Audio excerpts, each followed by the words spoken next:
Coming up, why do holidays such as Easter and Passover mean danger for our pets? Veterinarian Dr. David Gonsky is here to tell us what we can do to keep our furry friends safe. We'll be right back. Easter and Passover season, and this is a time for getting together with your family. It's also a time to pay attention to our pets because this can be a dangerous time of year. So Dr. David Gonsky is here from West Loop Vet to tell us what we need to be looking out for. Okay, so when I think of Easter, and I think of chocolate. So we all know chocolate's bad for your dogs and your cats, right? Correct. Okay, so let's get to the bottom of why chocolate is bad.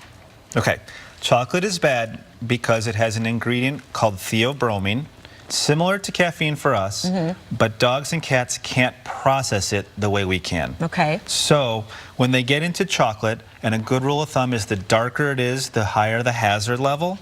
When they get into chocolate, it kicks up their metabolism, increases their heart rate, their temperature, and it's very bad for them. Okay, now you said something, we were talking about this before, the darker, the more dangerous, which is ironic because we always hear as humans, dark chocolate is better for you, but that's not the case with dogs. And then my next question is, at what point should I be concerned? Because I think my dog has had chocolate accidentally a couple of times and he was fine. Right. So when do you know you're in trouble? So, like, these are brownies. They have cocoa powder. Cocoa powder is really concentrated in theobromine. This is dark chocolate.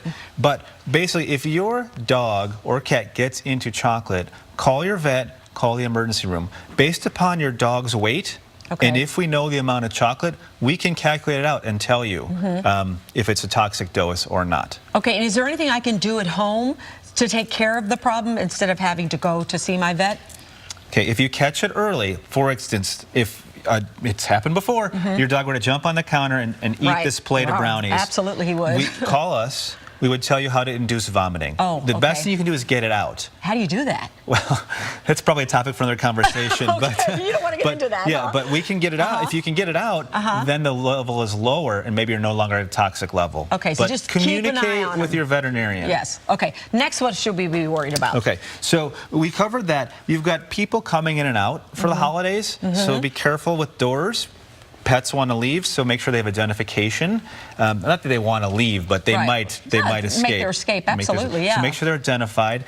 People who come might have prescription medications or xylitol-containing sweets or gum in their pockets, so make sure purses, jackets, things like that are out of the reach of the pets. Okay, and is this something you do kind of see when there's a lot of gatherings, not only just Passover and Easter, but Christmas? As a vet, you see these emergencies. The pets are so excited. The people are there. No one's paying attention like they used to. So we forget about things. Okay. And what's next? Okay, so before I move on to these guys, just a reminder, fatty foods, Passover, Easter, there's certain meals that can be very fatty, and fatty foods can cause pancreatitis. Pancreatitis can cause hospitalization, and in the mildest cases, at least vomiting and diarrhea that you don't want to deal with over the holidays. Absolutely not. So fatty foods as in brisket or beef and ham.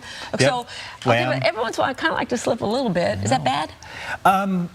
In my opinion, if you're going to slip anything, maybe raw or plain carrots or broccoli, asparagus, vegetables. I know. But I am boring. I have been accused of being boring. But we love our pets. It's safe. Yeah. Okay. And finally, we're running out of time here. These are well. I'll jump here. Okay. These are lilies. Cats and lilies should never be in the same place. Okay. All parts of lilies are toxic to cats. Can cause kidney failure. So if you have cats, no lilies. Okay. No lilies. And be careful of foreign bodies. Cats and dogs can eat things like these that they shouldn't.